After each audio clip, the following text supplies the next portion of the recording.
Provérbios 11:14 diz assim: não havendo sábia direção, cai o povo, mas na multidão de conselheiros há segurança. Só esse verso. Nós encerramos a nossa série de estudos no breve catecismo. Estudamos todas as 107 perguntas do nosso catecismo e na última oportunidade nós assim encerramos. E pensando em um novo tema para tratarmos, eu achei por bem nós discutirmos sobre um assunto que é extremamente importante. Não será uma série longa, mas será uma minissérie em um tema extremamente importante para a nossa vida, para a vida da igreja e para que possamos ter um entendimento correto dessa verdade, tá? Então veja, vamos falar sobre algo muito importante a partir de hoje. Poucos estudos, no máximo 5, mas vamos tentar entender essa verdade. Veja, nós ouvimos dizer que uma mentira repetida várias vezes acaba se passando por verdade. E isso é justamente o que vemos em nosso tema, ou que vamos tratar a partir de hoje, tá? Porque nós crescemos ouvindo a seguinte afirmativa: política e religião não se discutem, tá? Que pastor não deve pregar sobre política na igreja. Já ouvi pessoas dizendo assim: é melhor gastar tempo evangelizando do que falando sobre isso na igreja. A questão é, será mesmo? O grande fato de a igreja evitar ou deixar de participar ou deixar de lado essa questão muito séria, é por isso que a nação está do jeito que está, envolvida em uma corrupção terrível, tá? Sem precedentes no nosso país, pelo menos conhecida ou revelada a todos. E por vezes a igreja tem se calado em muitos aspectos. Nós estamos aí em dias onde estão se lutando por leis e por questões contrárias à Escritura, e a nossa pergunta é: o que a igreja, eu e você, temos feito relacionado a esses assuntos? Porque você pode dizer: pastor, eu não concordo. Muito bem, eu também não concordo. Mas o que temos feito?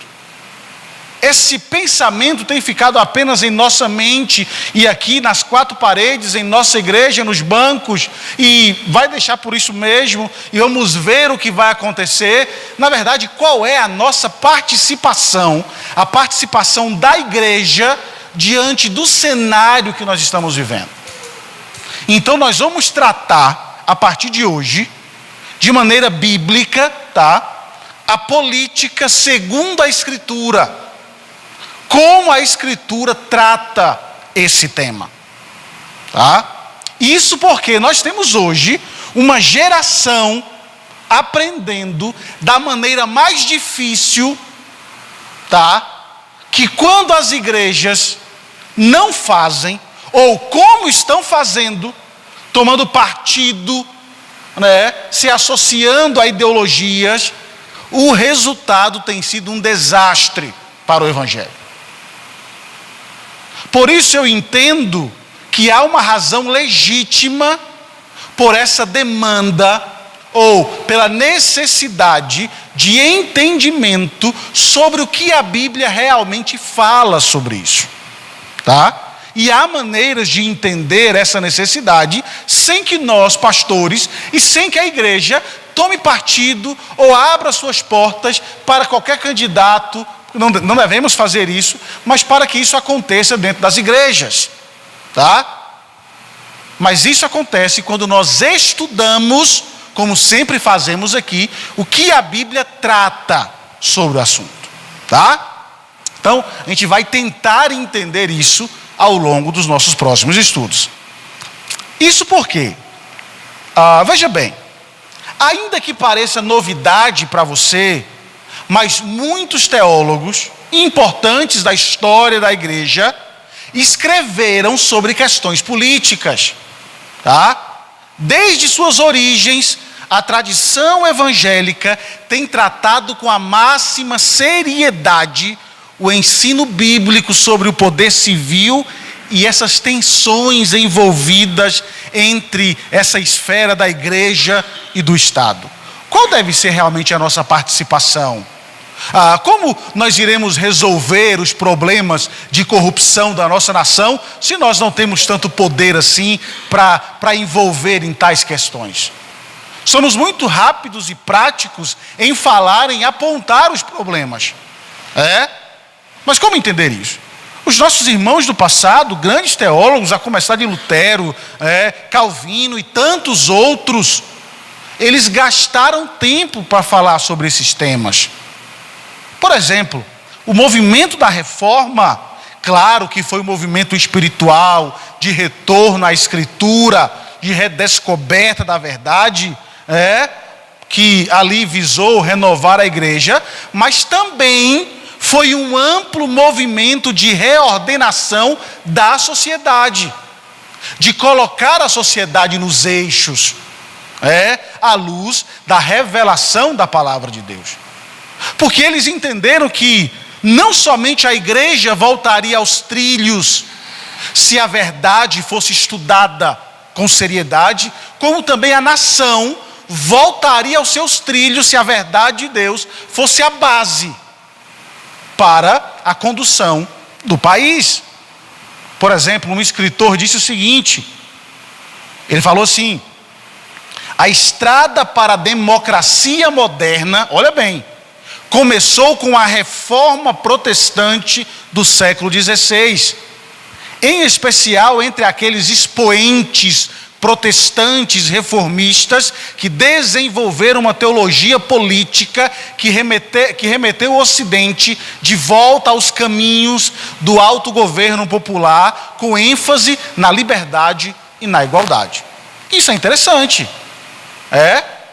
Que a estrada para a democracia, como nós a conhecemos, começou com a reforma protestante, ou teve a grande ênfase, ou grande chave, a reforma do século XVI.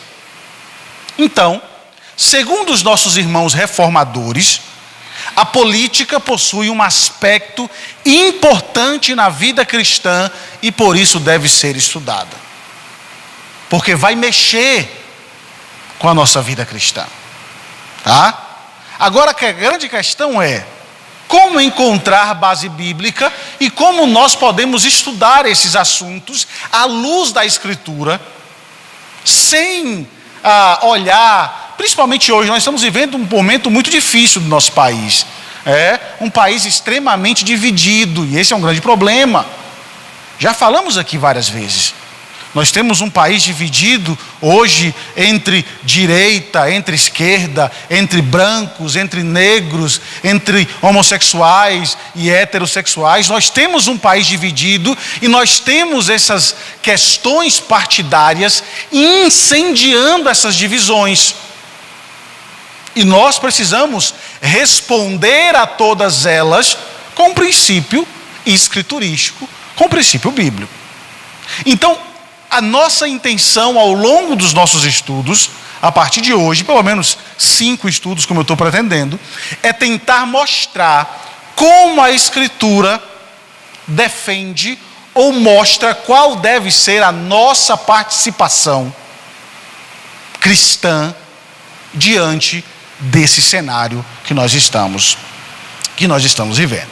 Então, veja bem, para começar, precisamos começar com uma pergunta: como nós poderemos resolver esse caos político que vive a nossa nação?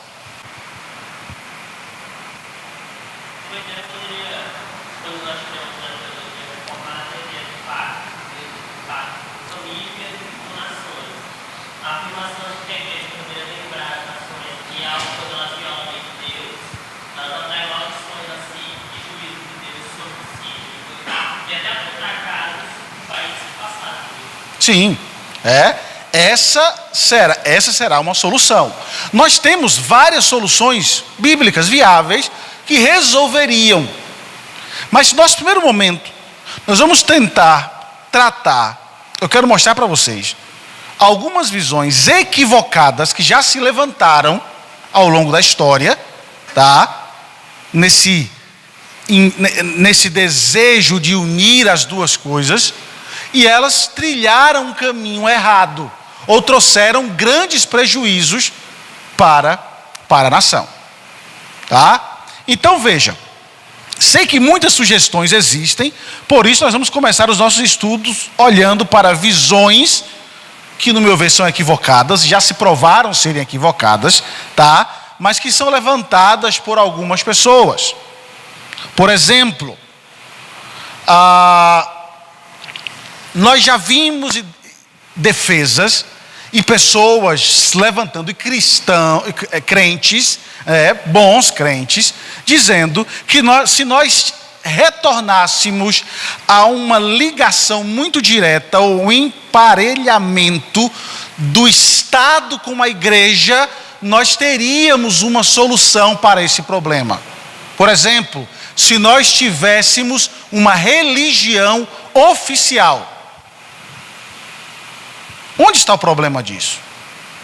O problema seria que sempre tem espaço para a da igreja oficial ou da igreja. Isso, olha, isso é muito interessante, porque a gente vê muita gente dizendo isso, e crentes. Veja, o primeiro ponto de vista equivocado que nós temos é essa visão de que o governo civil deve obrigar as pessoas a apoiar ou a seguir determinadas religiões. Você pode pensar assim, mas pastor, nós não entendemos que o cristianismo é a melhor. Nós não entendemos que se o governo determinasse que o cristianismo ou o protestantismo fosse algo imposta pelo governo, ou a verdade, a Bíblia nas escolas, a Bíblia na mão do povo, todo mundo estudasse, se o governo fosse dirigido, talvez isso não seria uma saída para resolver o caos que nós vivemos. O grande problema sempre vai estar nos excessos. Eu quero mostrar para vocês essa questão e como a Escritura trata essa questão, tá? Essa visão, ela é calamitosa, porque a visão de impor a religião já tem sido adotado por vários, já foi adotado por vários séculos e trouxe grandes prejuízos. Por exemplo, ela teve um papel importante na Guerra dos 30 anos. Aí o Gabriel pode ir. Tá na Guerra dos 30 anos, que começou com um conflito entre protestantes e católicos, isso por busca de território, e essa guerra começou justamente com esse princípio, tá? Então veja, no século 16 e 17 houve muitas guerras religiosas na Europa, especialmente entre católicos e protestantes. Um dia desse atrás ainda passou reportagens, eu não me recordo qual foi o país da Europa, de católicos e protestantes ainda em guerra. Irlanda do Norte. E pessoas indo para a rua mesmo, se degladiar, protestantes e católicos brigando pelo poder. Então você percebe que isso é uma tragédia. Com o passar do tempo, cada vez mais crentes perceberam que essa visão de impor a religião é incompatível com os ensinamentos de Cristo, eu vou mostrar já já, e com a própria natureza da fé. E veja como isso é terrível. Hoje nós temos exemplos de outras religiões, tá? Que nós temos países que impõem determinadas religiões às pessoas.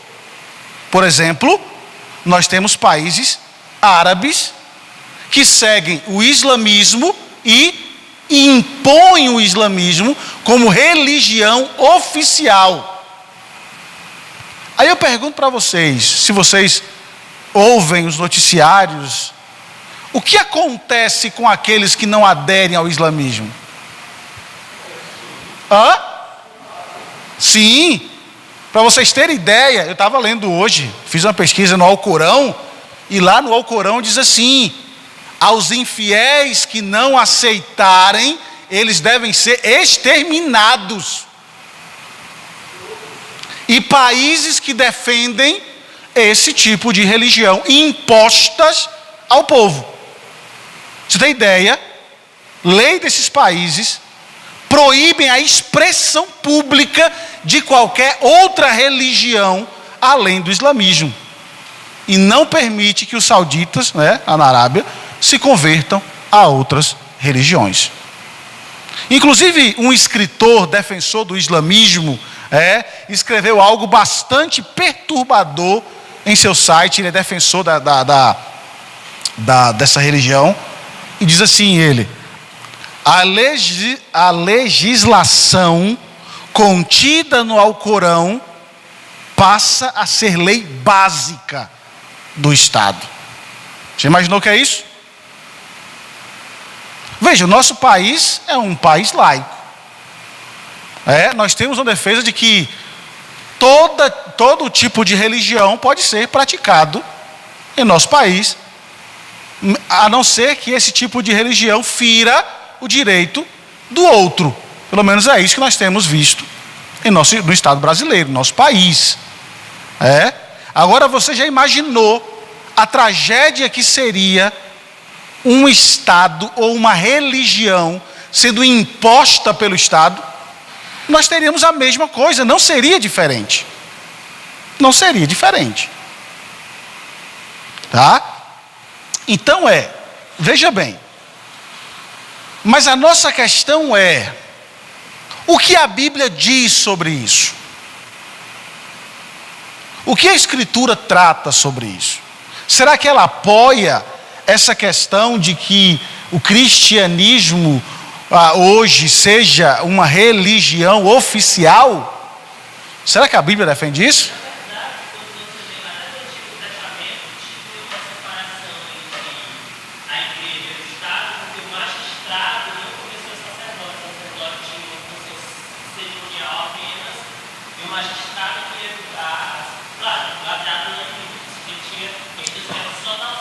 Sim, sim. E isso é extremamente interessante, tá? Veja, Jesus, ele fez distinção. Veja como a visão bíblica é clara. Jesus fez distinção entre o reino de Deus e o reino de César. Não é isso que nós temos na nossa liturgia? Veja aí Mateus 22:17. Alguém leia para mim.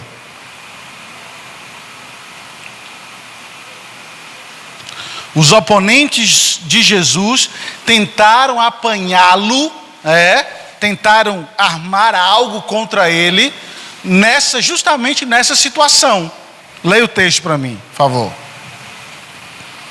Mateus 22:17.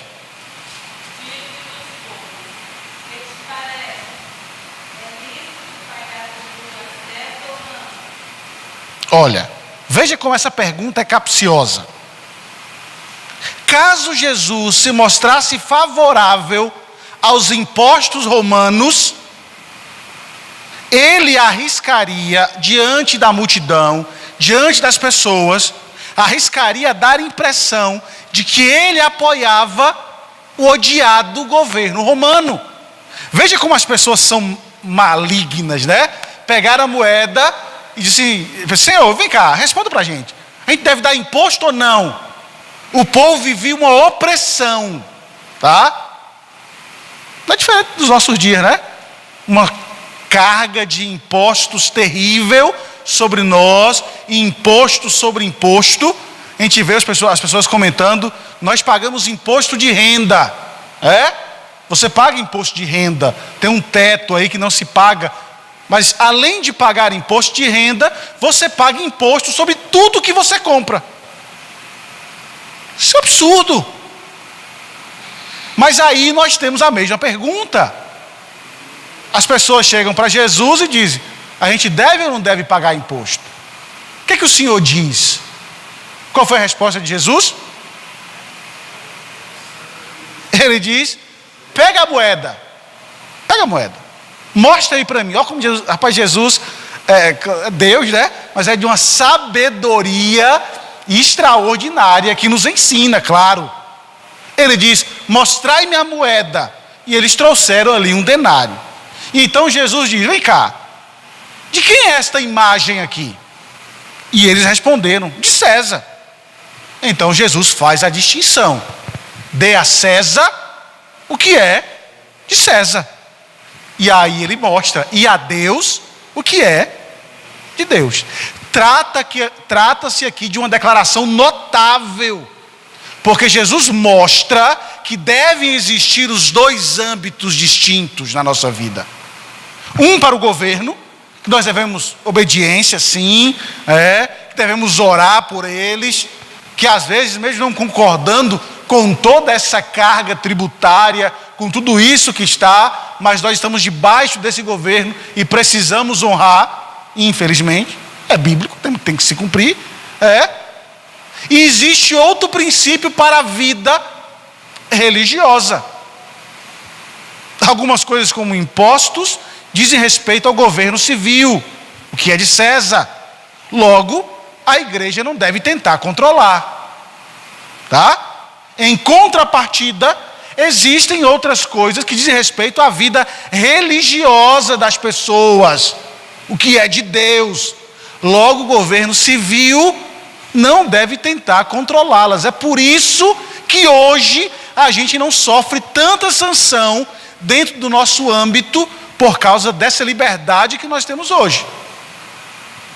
Porque, segundo os governos que têm se levantado, governo após governo, a nossa liberdade de expressão e liberdade religiosa já seria tolhida há muito tempo. Porque nós não poderíamos pregar aquilo que a gente prega. Na reunião do Supremo Concílio, alguns homens que estão responsáveis por essa área de comunicação na igreja, ele falou bem assim, eu achei muito interessante, apesar que a gente não vai parar com isso, mas eu achei muito interessante o que ele disse. Ele falou assim: irmãos, tomem cuidado, porque vocês estão produzindo provas contra vocês mesmos. Aí, sabe como? Hoje, basicamente, todos os nossos cultos são gravados. Todas as nossas mensagens são gravadas. E elas estão disponíveis na internet. Até mesmo aquelas que, por vezes, a gente está pregando e trata sobre um problema, sobre um pecado que nós acreditamos ser verdade bíblica. Mas para o mundo, isso pode sair como homofobia. Isso pode sair como discriminação. E aí ele disse: estando gravado e estando na rede, não tem saída. É uma prova que pode ser usada contra vocês. Eles tomem muito cuidado, porque nós estamos em dias onde as nossas palavras e a pregação da verdade serão usadas como armas para nos enjaular. Nós temos países já que isso está acontecendo. Você percebe que o fato da igreja ter se calado há muito tempo fez com que a igreja fosse engolida pelo sistema? Nós estamos à beira de dias, como em países, onde os pastores vão ter que mandar o sermão para serem avaliados, para ver se pode pregar ou não.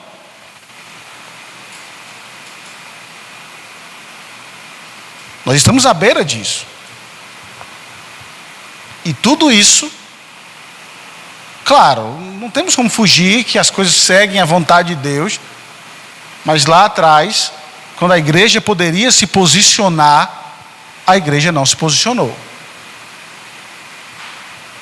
Tá? Então veja, a gente seguir aqui.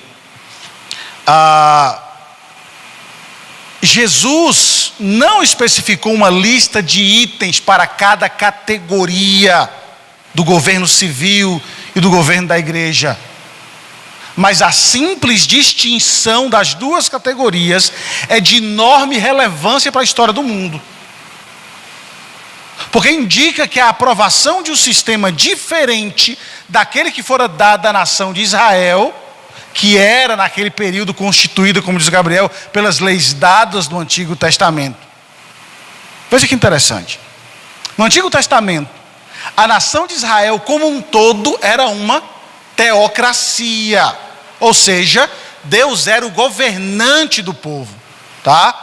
E as leis foram dadas a Israel diretamente por Deus, e não decididas pelo povo. Por isso a nação inteira era considerada povo de Deus. Então, esperava-se de Israel, de todos aqueles que faziam parte de Israel, que adorassem a Deus, que seguissem as leis de Israel, tá?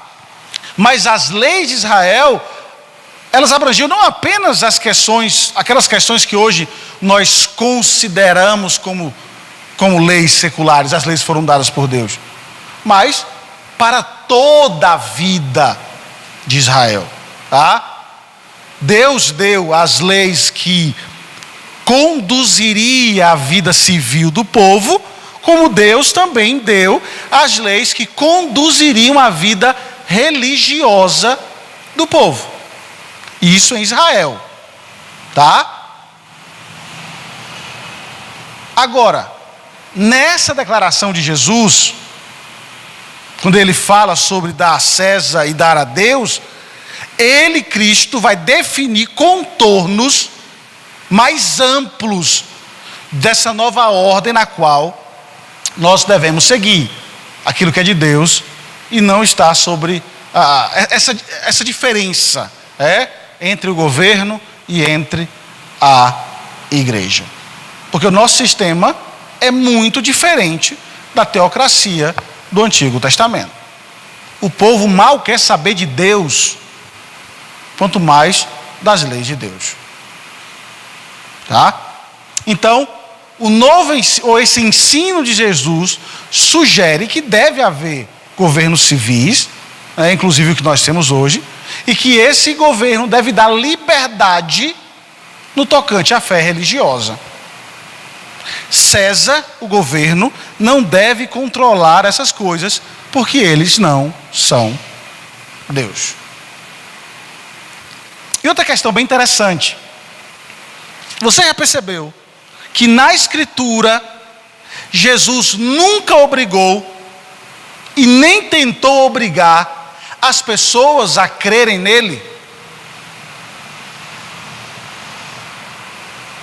Olha aí Lucas, o texto que nós lemos. Olha que interessante é esse texto. Alguém leia Lucas 52, 54. Esse é um dos motivos que nós somos contra a essa ideia de uma religião ligada ao Estado. Lucas 9, 52 até 54. Alguém leia para mim.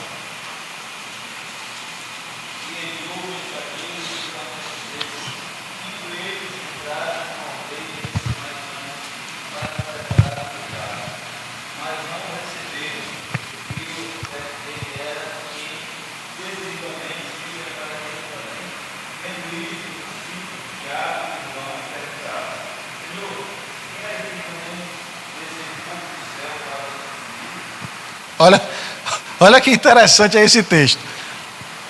Ao que parece, os discípulos imaginaram que seria uma excelente forma de convencer as pessoas a ouvir Jesus no povoado seguinte. Seria interessante? Veja aí, os discípulos chegam, não recebem Jesus e os discípulos. Aí Deus vai e mandar fogo do céu consumir aquele povo. O que ia acontecer na cidade vizinha?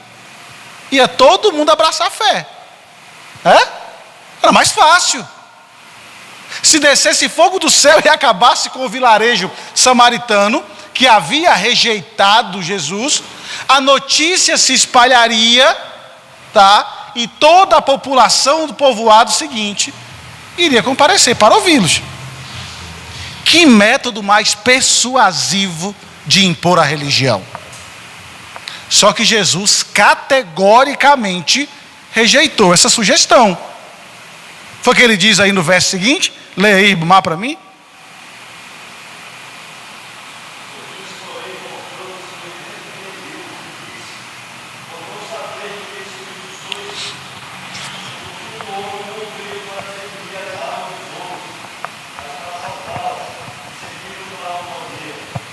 Isso. Jesus recusou de modo categórico qualquer tentativa de obrigar as pessoas a segui-lo ou a crer nele por causa desses métodos, ou por causa desse modo. E uma terceira questão, que ter uma religião ligada ao Estado seria um problema, é que essa religião não produziria fé verdadeira. Não é verdade? A fé vem pelo ouvir da palavra. Vamos lá. Apesar que hoje está muito difícil, né? Hoje é a nossa sociedade. Mas um tempo atrás, você perguntava a pessoa, que religião você segue? Ela dizia o quê? Sou católico. Nunca pisou na igreja. Mas era católica. E por quê? Tradição. Nasceu de uma família católica. Os pais, os avós eram católicos e se dizia católico. Se nós tivéssemos uma religião do Estado, seria a mesma coisa. Isso não produziria fé verdadeira no coração das pessoas. Tá? Encontramos aqui essa razão. Ao longo de todo o ministério de Jesus e dos apóstolos, fica evidente seu respeito pela vontade individual e pelas decisões ao ouvir a palavra. É tanto que, quando os judeus disseram, nós somos filhos de Abraão, nascemos aqui, a salvação é nossa, a redenção é nossa, foi o que Jesus disse? Dessas pedras, Deus pode suscitar filhos a Abraão. Não é pelo fato de que vocês nasceram ou porque vocês se dizem. É necessário reconhecer firmemente que Jesus é o Filho de Deus, aquilo que os israelitas não fizeram. Até hoje os israelitas nascem, crescem e morrem achando que são salvos. Só que a Bíblia diz e ensina que se não confessar, que se não entender, se não reconhecer, se não se prostrar diante de Cristo, não há salvação para tal pessoa. Se nós tivéssemos uma religião ligada ao Estado, nós não teríamos fé verdadeira nessas pessoas. Tá? Então veja, nunca as leis bíblicas, a lei do Antigo Testamento, tudo que nós temos aqui, nunca se pretendeu que essas leis se tornassem, fossem como apenas uma justificativa para dizer. E aí isso aí também é algo muito sério, que a gente volta para a própria igreja. O pastor, na semana, no congresso que nós tivemos aqui da PECOM, ele falou assim, você pode estar aqui nessa noite sem ter nascido de novo. Você pode ter 10, 20, 30 anos de igreja e nunca ter nascido de novo. E de estar aqui apenas porque sua família sempre foi protestante, sempre foi cristã. Você nasceu na igreja e isso não produz fé. É necessário que haja esse reconhecimento, uma necessidade de viver para Cristo, de entender quem Cristo é em nossa vida. Tá? Então veja, vamos seguir. Uma outra questão é que um reino de Cristo não é basicamente um reino desse mundo. Abre aí João capítulo 18, verso 36, por favor. Alguém leia para mim.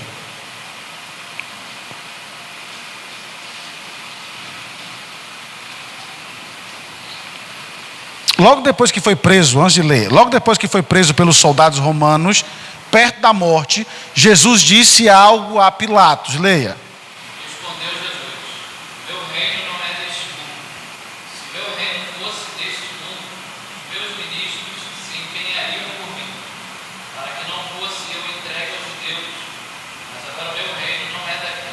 Veja, você vai perceber que Jesus não vai permitir que os seus discípulos lutassem com espadas, nem usassem poder militar, porque o seu objetivo não era estabelecer um reino terreno com o Império Romano ou várias outras nações na história do mundo. Lembra de Pedro? Quando os soldados vão prender Jesus, Pedro havia ouvido o discurso de Cristo, né? Nós temos aqui 2 espadas, e ele ainda leva uma lá consigo, está lá no jardim. Quando os soldados chegam, o que ele faz? Toma a espada e decepa a orelha de Malco. A expectativa ainda estava numa luta para que o governo de Cristo fosse um governo meramente terreno, por isso eles lutariam como exército de Cristo. Só que Cristo vai mostrar que o seu reino não é desse mundo, tá? Enquanto os reinos terrenos são estabelecidos por exército e por poder militar, o reino de Jesus seria estabelecido pelo poder do Evangelho, que transforma o coração das pessoas, que leva as pessoas a crerem nele. Então a nossa luta não é contra a carne ou sangue. A nossa luta é contra os principados e potestades, contra esse mundo tenebroso, contra as hostes infernais que estão aí tentando a todo custo, com suas armadilhas, com seus dardos inflamados, com as suas tentações, levar as pessoas para longe de Cristo. E é o Evangelho que liberta as pessoas. É por isso que o Evangelho tem que ser pregado. Vamos lá. Nós estamos tendo, na verdade, um debate pró-aborto dentro da nossa sociedade. Nós temos um grupo feminista levantando bandeira a favor do aborto. Se eu perguntar a você aqui, se eu perguntar aqui quem é a favor do aborto, eu sei que ninguém vai levantar a mão. Mas o que nós falamos relacionados a isso? Qual foi a resposta da igreja a isso? Nenhuma.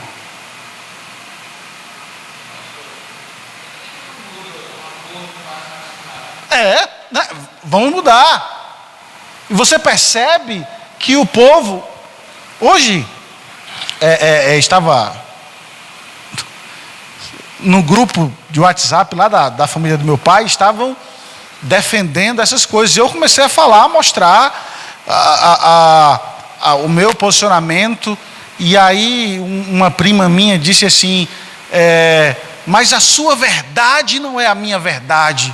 O que você acredita não é o que eu acredito. Eu disse, olha, eu creio em valores absolutos, que são os valores da Escritura. Eu não vou abrir mão deles. E aí, o interessante é que ela também é cristã. Ela também é cristã.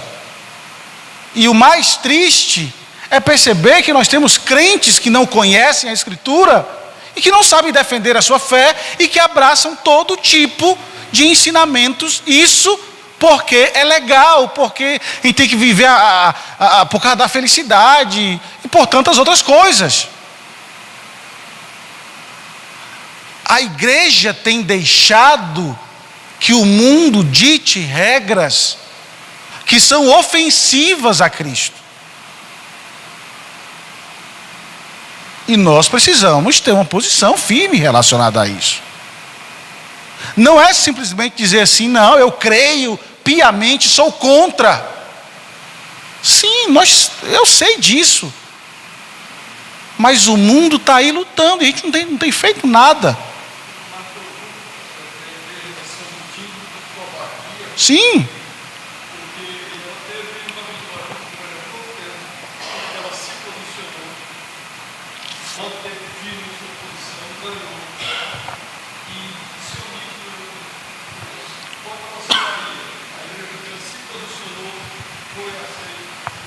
Sim. E o interessante, irmãos, querendo ou não,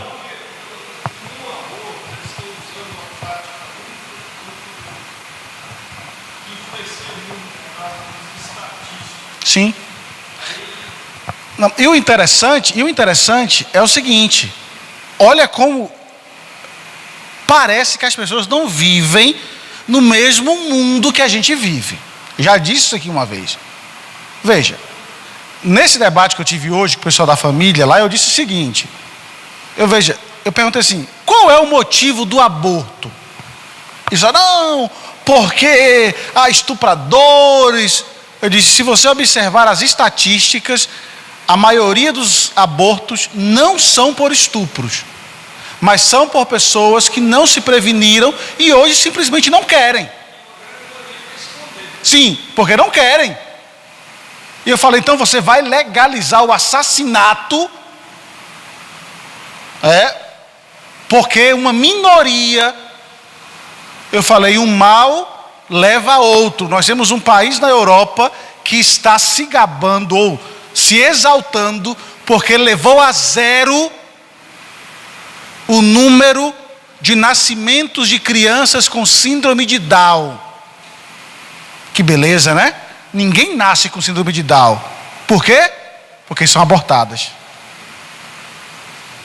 A liberação, a legalização do aborto lá atrás, por uma questão política, de saúde pública, agora faz com que a sociedade, isso não é um problema sério, examine quem nasce e quem não vai nascer.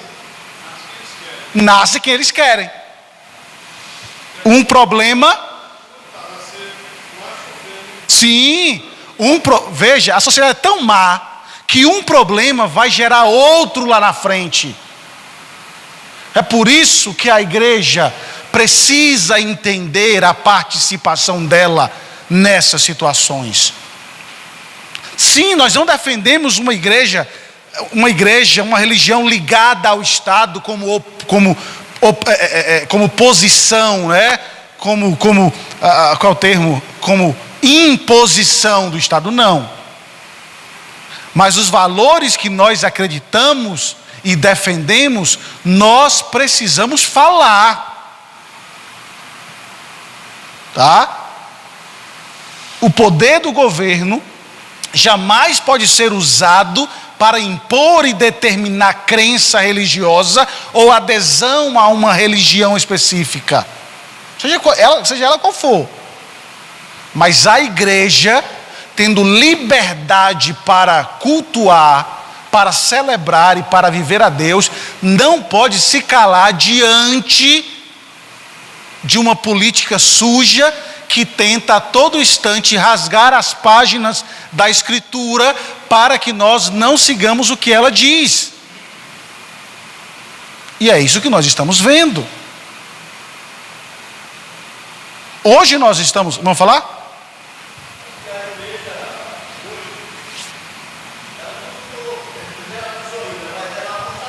Sim.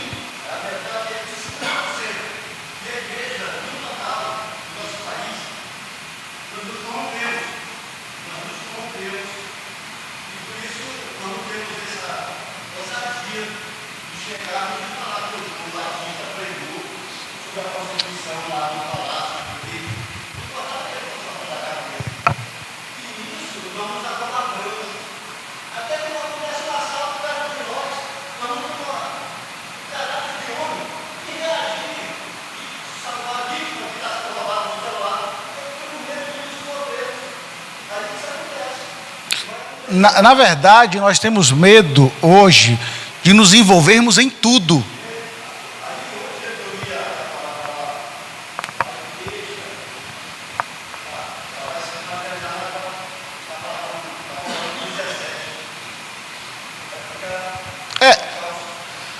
nós estamos tão preocupados, essa é a questão, nós estamos tão preocupados em nosso bem-estar social, econômico e tantos outros, que a gente acaba nos omitindo de falar, de pregar, de ensinar, de mostrar a verdade, porque nós temos medo da reação. E nós temos hoje uma sociedade que está armada até os dentes para se levantar contra a igreja. Só que isso não é novo. Isso não é novo, isso está na Escritura. A sociedade vai se levantar contra Cristo.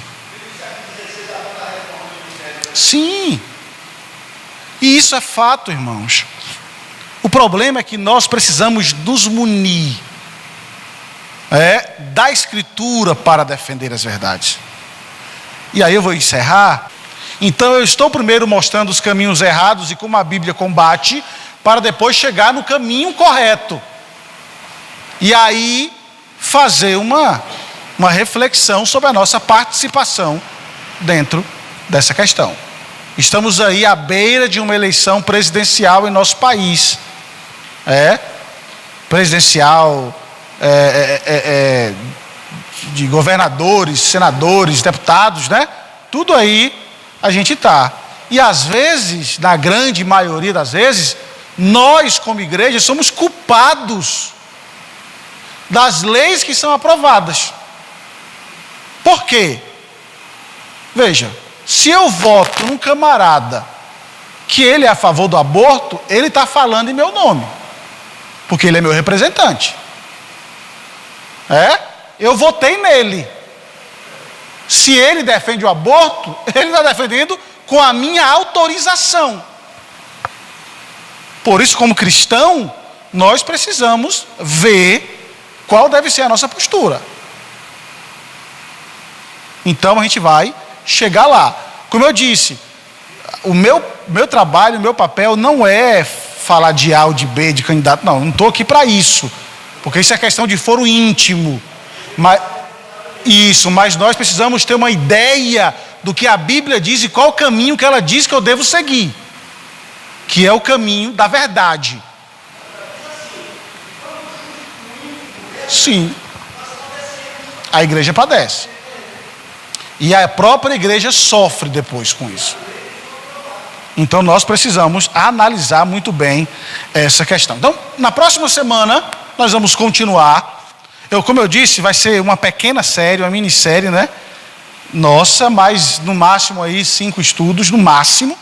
Mas eu quero tratar de maneira bem simples e bem clara sobre esse tema que é extrema importância para a vida da igreja. Tá? Eu ia até colocar hoje nos grupos, fazer algumas perguntas sobre o tema, para ver se instigava o povo a participar. Porque o grande problema nosso é porque assim, estamos em pouco número. E às vezes nós poderíamos aprender e crescer mais quando toda a igreja participa. Só que a gente deixa de aprender, a gente deixa de participar e não sabe como a coisa é conduzida. Então, vamos encerrar.